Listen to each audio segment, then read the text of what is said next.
마태복음 65번째 시간으로 우리 동상이몽이라는 제목으로 함께 말씀을 나누겠습니다. 여러분, 동상이몽이라는 말이 있습니다. 같은 상에 누워서 다른 꿈을 꾼다라는 뜻입니다. 그러니까 지금 예수님께서 예루살렘에 입성을 하고 계신데 거기에 모인 사람들, 예수님과 그리고 제자들 그리고 수많은 무리들이 같이 지금 모여 있지만 서로 다른 꿈, 서로 다른 기대를 갖고 있다는 겁니다. 예수님의 예루살렘 입성에 대해서 각자가 서로 다른 꿈을 갖고 있어요. 이 동상이몽이죠. 예수님께서는 지금 어떤 마음으로 지금 예루살렘에 입성하고 계십니까? 자, 1절에 보니까 저희가 예루살렘에 가까이 와서 감람산 벳박에 이르렀을 때에, 이 벳박에라는 곳은 감람산에 있는 곳의 이름입니다. 근데 이 감람산은 이 예루살렘의 동쪽 언덕이에요. 동편 언덕. 이제 이 언덕을 넘어가면 감람산, 그 올리브 나무가 많다고 해서 올리브 나무가 많은, 그래서 감람류, 그 다 올리브이군요. 그 감람산을 넘어가시면 바로 예루살렘입니다. 근데 그게 어느 쪽? 동편에 있어요. 동편. 이 예루살렘, 하나님의 성전이 있는 동편. 왜 동편으로 예수님이 넘어갔느냐? 여러분, 아담과 하와가 죄를 짓고 동편으로 쫓겨납니다. 그가 하나님 앞에서 죄를 짓고 쫓겨난 아담과 하와, 그의 후손들을 지금 예수님께서 마태복음 20장에 보면 마지막 절에 어떻게 하시죠? 큰 무리가 예수를 쫓아 가고 있죠. 그러니까 지금 예수님이 큰 무리를 이끌고 아담과 하와가 쫓겨났던 그 동편, 그 동편에서 지금 다시 하나님의 계신 성전으로 지금 그 무리들, 당신에 속한 백성들을 이끌고 들어오시는 그림이에요. 그러니까 예수님은 그 감람산을 넘어오는 것조차도, 동편을 택하신 것조차도 다 하나님 말씀을 이루시고 계신 겁니다. 또한 오셔서 무엇을 찾으세요? 나귀 새끼. 제자들에게 나귀 새끼를 가져오라고 그러죠. 자, 2절 3절 말씀 보세요. 이르시되 너희 맞은편 마을로 가라. 곧 매인 나귀와 나귀 새끼가 함께 있는 것을 보리니 풀어 내게로 끌고 오너라.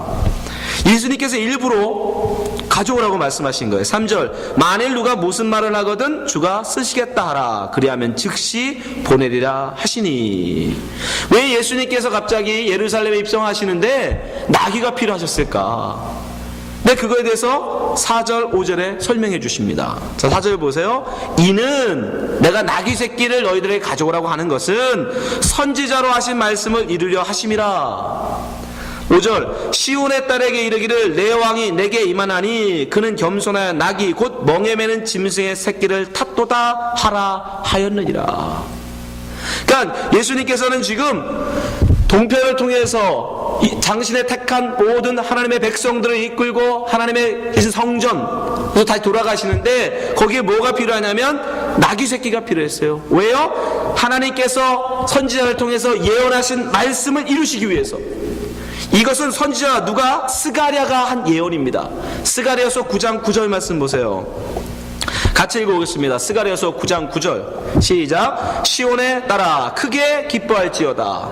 예루살렘에 따라 즐거이 부를지어다. 보라, 내 왕이 내게 임하나니 그는 공의로우며 구원을 베풀며 겸손하여서 나귀를 타나니 나귀의 작은 것 곧 나귀 새끼니라. 하나님께서는 이미 스가랴 선지자를 통해서 예언의 말씀을 해주셨어요. 왕이 임할 때에 나귀의 새끼를 타고 오신다. 그래서 예수님은 지금 그 말씀을 이루시기 위해서 특별히 제자들을 보내서 나귀 새끼를 구해오라고 하신 거예요.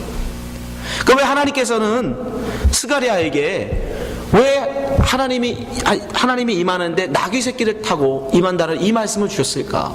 여러분, 스가랴 선지자는 학개, 스가랴, 말라기, 구약 성경의 마지막 세 성경에 나와 있는 학개, 스가랴, 말라 선지자는 다 포로귀환 이후의 선지자는.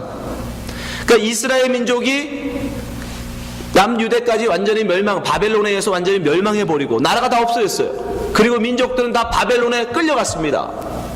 근데 그리고 70년 뒤에 이 바벨론이라는 나라가 페르시아에 의해서 멸망을 해요.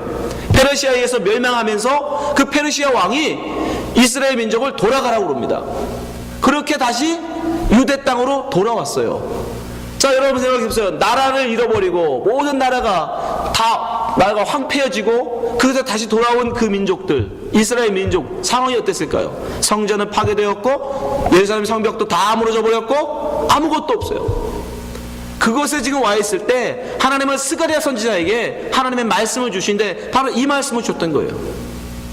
너희들이 지금은 절망 속에 있지만, 좌절 속에 있지만, 너희들의 환경은 참으로 암담하지만 뭐해라? 시온에 따라 기뻐해라.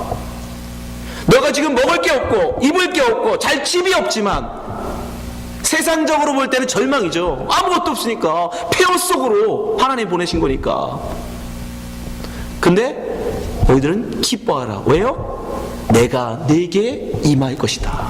내가 왕을 너에게 보낼 것이다. 근데 그 상징으로 그 왕은 나귀 새끼를 타고 너에게 임할 것이다 라는 거예요.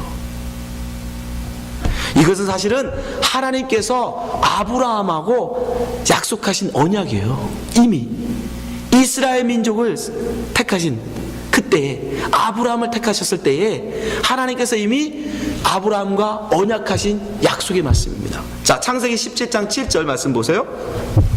내가 내 언약을 너와 내 대대 후손의 사이에, 나와 너만 아니라 너의 대대 후손, 그 이스라엘 모든 자손을 말하죠. 자손 사이에 세워서 영원한 언약을 삼고 너와 내 후손의 하나님이 되리라.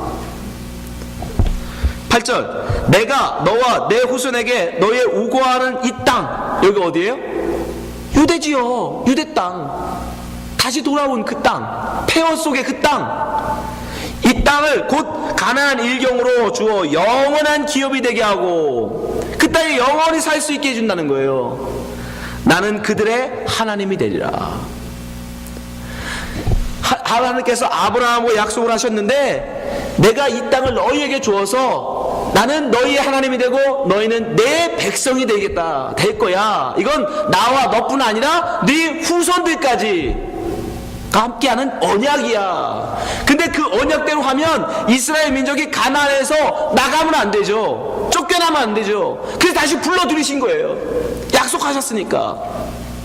그리고 다시 무엇을? 왕, 내 왕. 네가 다시 너희 땅에 돌아왔고 백성이 그곳에 있으니까 이제 누가? 왕만 오시면 되잖아요. 너희 하나님, 그죠? 그 약속하신 대로. 그래서 그 하나님이 오시는데 뭘 타고? 나귀 새끼 타고.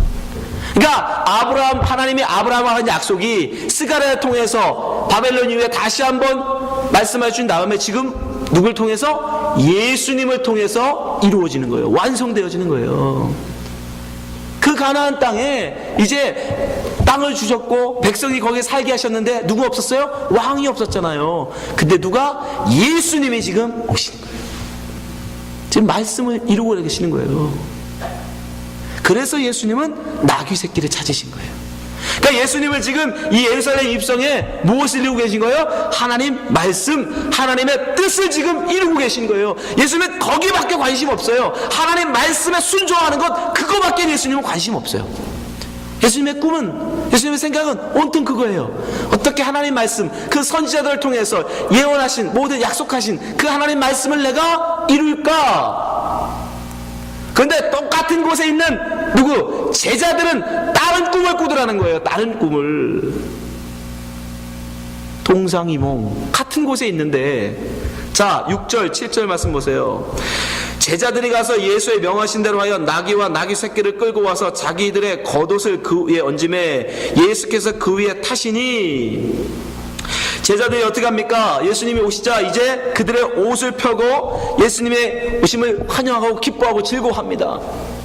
근데 예수님이 이렇게 들어왔을 때 제자들의 생각에는 무슨 꿈을 꾸고 있었을까요? 앞에 20장에서 살펴보았지만 그들은 예수님이 이제 예루살렘에 가시면 하나님의 예수님의 왕국을 세우실 것이고, 그 왕국을 세우시면 나는 뭐? 좌의정, 우의정, 그것도 안 되면 내무부 장관, 뭐 그것 하면 뭐 외무부 장관 한 자리 해야지. 그것도 안 되면 경찰청장이라도 해야 되겠다. 다 나마다 그거 꿈꾸고 있단 말이에요. 그래서 누가는 뭐라고 증언합니까? 누가복음 22장 24절, 또 저희 사이에 그중 누가 크냐 하는 다툼이 난지라. 예루살렘 입성한 이후에도 그들은 끊임없이 뭐? 누가 더 크냐? 네가 더 높은 자리에 앉을까? 내가 더 높은 자리에 앉을까? 예수님이 누가 우리한테 누구를 더 높은 자리에 앉혀주실까? 그거 그거밖에 관심 없어요. 그러니까 예수님이 지금 다시 나귀를 끌고 가면서 제자들은 무슨 생각하고 있어요? 야, 가면 나한테 무슨 벼슬 주실까? 내 예수님한테 무슨 벼슬을 얻을까? 무슨 상을 받을까? 그거밖에 생각 안 해요.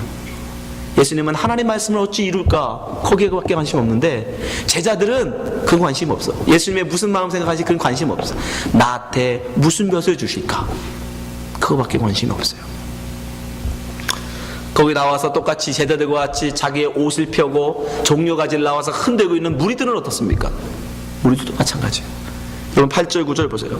무리의 대부분은 그 겉옷을 길에 펴고 다른 이는 나뭇가지를 베어 길에 펴고 앞에 가고 뒤에 따르는 무리가 소리질러 가로되 호산나 다윗의 자손이여 찬송하리로다. 주의 이름을 오시느니여 가장 높은 곳에서 호산나 하더라. 예, 이 모습은 왕의 대관식, 왕이 입성하는 그 모습과 같은 모습입니다. 왕을 맞아들일 때, 스가랴 통해서 말씀하신 그 왕, 내가 너에게 왕을 보낸다고 말씀하셨잖아요.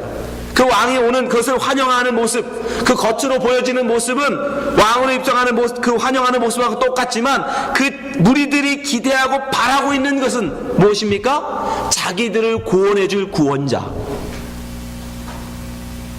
자기들을 해방시켜줄 해방자, 그 메시아를 그들은 열망하고 있었어요.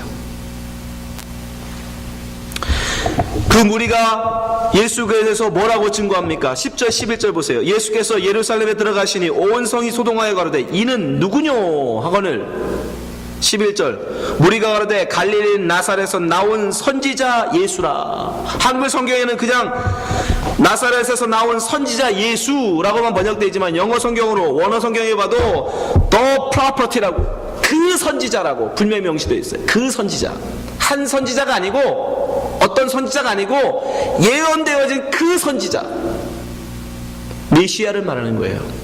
요한복음에도 보면 요한복음 1장 45절 빌립이 나다나엘에게 찾아가 이르되 모세가 율법에 기록하였고 여러 선지자가 기록한 the property, 그 선지자, 그 이를 우리가 만났으니 요셉의 아들 나사렛 예수니라. 그들은 오매불망, 스가랴 예언 이후에 그들은 오매불망 그 선지자를 기다리고 있었어요. 자기들을 구원할 구원자, 자기들을 해방시켜줄 해방자. 스가랴가 그 말씀을 선포할 때도 어떤 때냐면 페르시아라는 강대국이 그들이 아는 모든 세계를 다 지배하던 때예요. 근동을 다 지배하던 때입니다.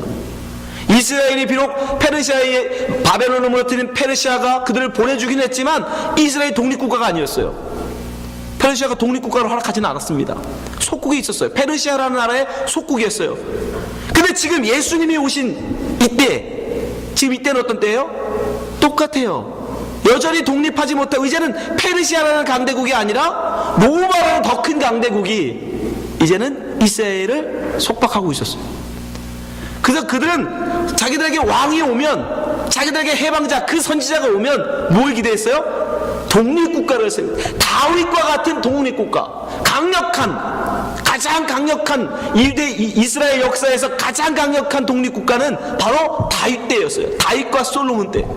그래서 그들은 다윗의 자손이라고 부른 거예요. 다윗의 그 누렸던 영화, 그 영화를 우리가 누리게 해주세요. 다른 나라한테 지배받는 게 아니라 오히려 다른 대적들을 다 물리치는 그런 막강한 나라, 강력한 나라, 그런 강력한 유대 나라를 만들어주세요. 그런 왕으로 예수님을 맞아들이고 있었어요. 다른 꿈을, 다른 기대를 하고 있는 거예요. 전혀 다른 기대를. 근데 이들에게는 한 가지 공통점이 있죠. 그게 뭡니까? 결국은 제자들이나 열렬히 환영하고 있는 그 예루살렘의 거민들, 무리들이나 다 뭐예요? 자기 이익을 좇아서 예수를 환영하고 있는 겁니다. 그렇지 않습니까? 자기에게 유익되니까. 예수 그리스도가 와서 예수님의 왕국, 그 메시아 왕국을 세우면 제자들은 벼슬을 얻을 것이라고 생각했고, 무리들은 이제는 정치적 해방을 얻을 것이라고 기대를 했어요. 그게 자기들에게 유익이라고 생각했어요. 그래서 예수를 환영했던 거예요. 반대의 사람들이 나오죠. 마태복음에는 나오지 않지만 여러분, 누가복음에 보면 누가 나와요? 바리새인들은 이들과 반대로 오히려 예수를 반대했어요. 거부했어요. 예수님의 예루살렘 입성을 못마땅하게 생각했어요. 왜요? 자기에게 유익되지 않으니까, 자기에게 불이익하니까. 예수님의 예루살렘 입성에서 메시아 왕국을 새기면 자기들이 가지고 있는 기득권을 뺏길 거라고 생각하니까. 자, 누가복음 19장 3편 보세요. 가로되 찬송하리로다 주의 이름으로 오시는 왕이여, 하늘에는 평화여 가장 높은 곳에는 영광이로다 하니. 39절 무리 중 어떤 바리새인들이 말하되 선생이여 당신의 제자를 책망하소서. 40절 대답하여 가라사대 내가 너에게 말하노니 만일 이 사람들이 잠잠하면 돌들이 소리지르라 하시니라. 왜 책망하라고 얘기한 거예요? 그런 호산나 다윗의 자손이여는 왕에게만 할 수 있는 칭호란 말이에요. 왕에게만 할 수 있는 찬송이에요. 근데 지금 당신에게 그런 걸 하고 있습니다. 그러니까 그 말은 뭐예요? 나는 당신을 왕으로 인정 안 합니다, 이 뜻이에요. 근데 이들 바리새인이나 사실은 예수님을 열렬히 환영하고 있는 무리들이나 제자들이나 사실은 다 똑같아요. 뭐예요? 다 자기 유익, 자기 이기심을 가지고 예수님을 지금 바라보고 있다는 거예요.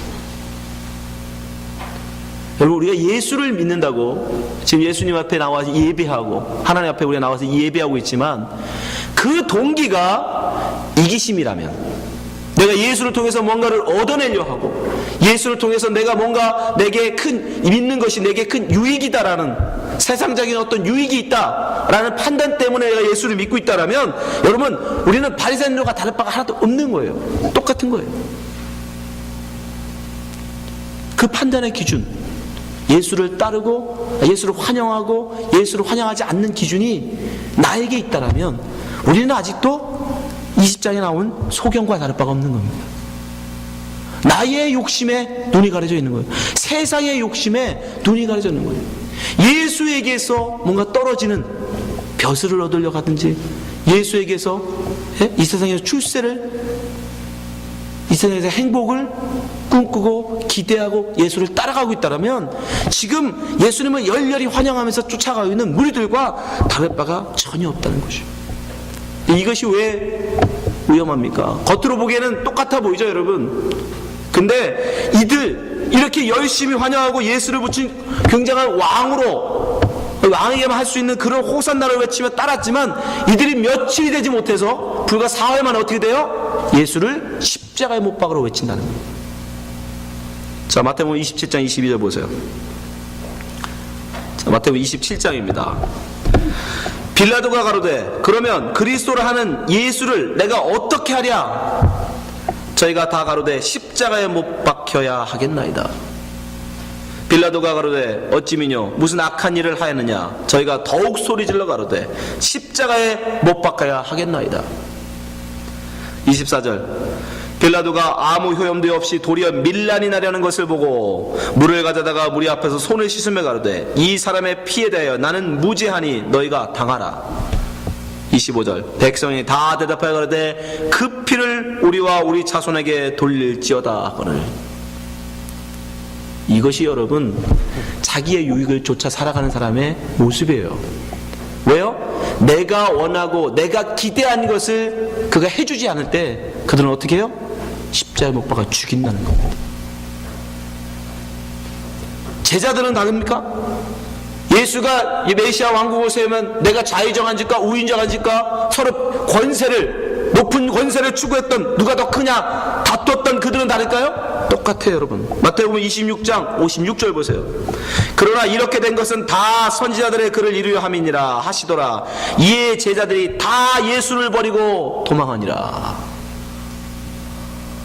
그들이 예수가 예루살렘 입성하실 때 그 겉옷을 바닥에 펴고 그 앞에 호산나 종려가지나무 흔들면서 호산나 다윗의 자손이여 어서 오소서 외쳤지만 그에게서 내가 원하는 것이 나오지 않으니까 예수를 죽여버리더라는 거예요. 그에게서 내가 기대한 것을 해주지 않으니까 예수를 버리고 도망가 버리더라는 겁니다. 그러니까 그들이 예수는 쫓아갔지만 그들이 완전히 예수를 진실로 보지 못한 거예요. 소경이었던 겁니다. 참 예수를 보지 못했던 거예요. 참 진리를 보지 못했던 거예요. 참 빛을 쫓아가지 않았던 겁니다.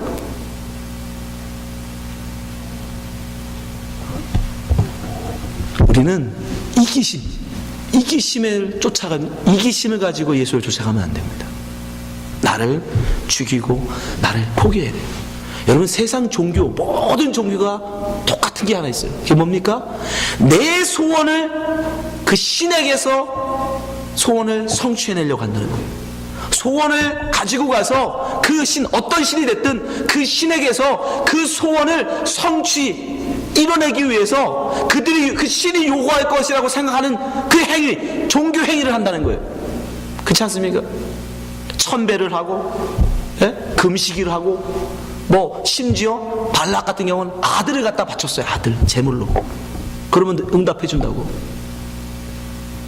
우리나라도 마찬가지예요. 심청이 갖다 던졌잖아요. 그래서 자기의 소원을 성취하겠다고. 기독교는 그러나 나의 소원을 하나님에게서 얻어내는 게 아닙니다. 하나님의 소원을 내가 이루어드리는 게 기독교예요. 여러분, 바뀌셔야 돼. 그걸 깨닫지 못하면 여러분 아직도 소경인 거예요. 세상 마귀에 속아서 세상에 가려져 있는 장님입니다. 여러분, 기독교는 내 소원 이루는 종교가 아니에요. 하나님이 내게 원하시는 하나님의 뜻, 하나님의 의, 하나님의 나라, 그걸 내가 어찌 이루어드릴까? 그래서 예수 그리스도가 동편으로 그 어떤 나귀 새끼까지 타서 찾아서 그 작은 하나하나까지도, 말씀 한 구절 한 구절까지도 하나님의 뜻, 하나님의 의를 이루기 위해서 그분은 사셨다는 거예요. 한 걸음 한 걸음 하나님 말씀, 그 예언의 말씀, 하나님의 뜻을 쫓아서 그분은 한 걸음 한 걸음 가셨어요. 그가 믿던 자예요. 예수님은 한 번도 당신의 뜻, 당신의 주장, 당신의 의견을 쫓아서 살지 않으셨어요. 오직 하나님의 뜻, 아버지의 뜻을 쫓아서 그 말씀에 순종하며 살았어요. 왜 사람들이 에덴에서 아담과 하와가 쫓겨났습니까? 왜 동편으로 쫓겨났어요? 내 뜻대로 사먹으려고. 선악과 따먹지 말라고 하나님의 뜻, 하나님의 말씀에 불순종하고, 내가 왜 따먹으면 안 돼요?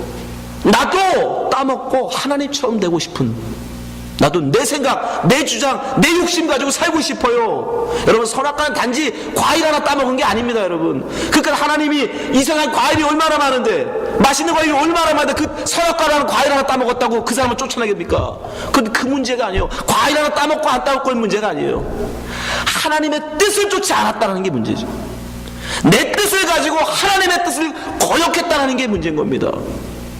지금은 마찬가지예요. 여러분이 아직도 예수를 믿는다고 하면서도 내 뜻을 가지고 하나님의 뜻을 꺾으려고 그러면 선악과 따먹고 있는 거예요. 선악과 따먹고. 그래도 내 아들 새끼는 이런 대학에 보내야 되지 않습니까? 그래도 내 아들, 내 자식 의사 만들어야 되지 않을까요? 그 하나님이 그런 생각을 하시는지 안 하는지 여러분 어떻게 압니까? 내 뜻을 주장한다고 해요. 어떻게 하든 치맛바람 아니라 뭐라든 뇌물을 써서라도 의대에다 집어넣어야 된다는 거. 그거 아직 예수 믿는 거 아닙니다. 여러분, 하나님의 뜻을 쫓아 순종하는 게 아니라 하나님에게서 내게 뭘 얻어내려고 하는 그거 아직 예수를 모르는, 아직 선악과 따먹고 있는 거예요. 여러분, 세상에서 말하는 지혜롭고 배부르고 평안하고 높아 보이는 거, 아직도 여러분 거기에 현혹되면 여러분 아직도 선악과에 목숨 걸고 있는 거예요. 우리는 지난 시간에 말씀드렸죠. 뭘 쳐다봐야 된다? 선악과가 아니라 생명나무 십자가 쳐다봐야 되는 거예요. 십자가가 뭐예요? 나 죽이는 거예요. 하나님이 지라 하시면 치는 거. 예수조차도 이 잔이 지나가게 하옵소서. 그러나 내 원대로 나오시고 아버지 뜻대로 하고 지신 십자가, 나 죽여야 되는, 그게 기독교입니다. 여러분, 기독교는 죽어가는 종교예요. 자기를 죽이는 종교예요. 자기의 이기심을 죽이는 종교예요. 자기의 욕심을 죽이는 종교입니다. 그래서 바울이 갈라디아서 2장 20절에 뭐라고 얘기합니까? 같이 읽어봅시다. 시작. 내가 그리스도와 함께 십자가에 못 박혔나니 그런즉 이제는 내가 산 것이 아니요 오직 내 안에 그리스도께서 사신 것이라. 이제 내가 육체 가운데 사는 것은 나를 사랑하사 나를 위하여 자기 몸을 버리신 하나님의 아들을 믿는 믿음 안에서 사는 것이라. 나 십자가에 죽였다. 예, 죽여야 돼요, 여러분. 왜? 우린 사람이니까. 바울도 마찬가지예요, 여러분. 바울이 그런 대단한 대사도로서의 삶을 살았지만 그가 그렇게 살 수 있었던 이유가 뭔지 아십니까? 예, 성경에서도 말하지만 그도 역시 결혼하고 싶었어요. 그는 베드로를 부러워했어요. 베드로는 그 부인을 데리고 다녔어요. 바울도 남자니까 그도 편안하게 아내를 데리고 다니면서 그렇게 선교하고 싶었습니다. 그러나 어떻게 했어요?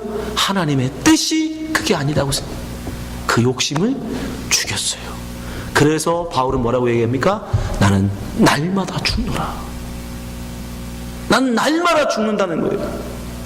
장가가고 싶은 거, 편하게 이제 한 곳에서 목회하고 싶은 마음, 이제 정말 한 곳에서 제자들을 양육하고 대우받으면서 살고 싶은 그런 마음 다 죽이고 죽을 때까지 전도하면서 복음 듣지 않는 사람들에게 돌맞아 가면서 끝까지 죽을 때까지 하나님 뜻 쫓아서 갔던 것이고, 고린도서 15장 31절 보세요. 형제들아, 내가 그리스도 예수 우리 주 안에서 가진 바 너에게 대한 나의 자랑을 두고 단호하리. 그 바울이 하나님 앞에 자랑할 게 다 한 가지인데 그게 뭐라고요? 나는 날마다 죽노라. 이게 자랑이라는 거예요, 여러분. 내가 세운 교회, 내가 키워낸 제자들, 그게 자랑이 아니라는 거예요. 나도 예수 따라 죽는 사람이야. 나도 예수 따라 십자가에 죽은 사람이야. 그게 내 자랑이라. 예, 눈뜬 사람만, 참된 진리를 아는 사람만. 왜요? 기독교는 뭐다? 나 죽이는 종교니까. 나 죽었어요. 나도 예수와 함께 죽었어요. 이게 우리의 자랑이 돼야 되는 겁니다. 나 예수 통해서 나 벼슬 받았어. 나 예수 통해서 우리 자식 너무 잘 됐어. 나 예수 통해서 내가 원하는 거 다 이뤘어. 그게 우리의 자랑이 되면 안 됩니다, 여러분. 그건 아직도 선악과 쳐다보이는 거예요. 여러분, 여기 계신 여러분들은 동상이몽 하지 마시기 바랍니다. 예수와 함께 가시면서 예수와 다른 생각을 가지시고 예수 쫓아가는 그런 우를 범하지 마시기 바랍니다. 예수님은 지금 하나님 말씀을 어찌 이룰까? 그 말씀의 그 뜻을 어떻게 이룰까? 그 말씀 이루기 위해서 한 걸음 한 걸음 가고 계신데 그 옆에 따라가면서 입으로는 호산나 찬송하면서 예수님을 믿는다고 나 따르려고 하면서도 뒤로는 머리로는 딴 생각. 어떻게 하면 출세할까? 어떤 높은 자리 주실까? 예수가 나에게 뭘 줄까?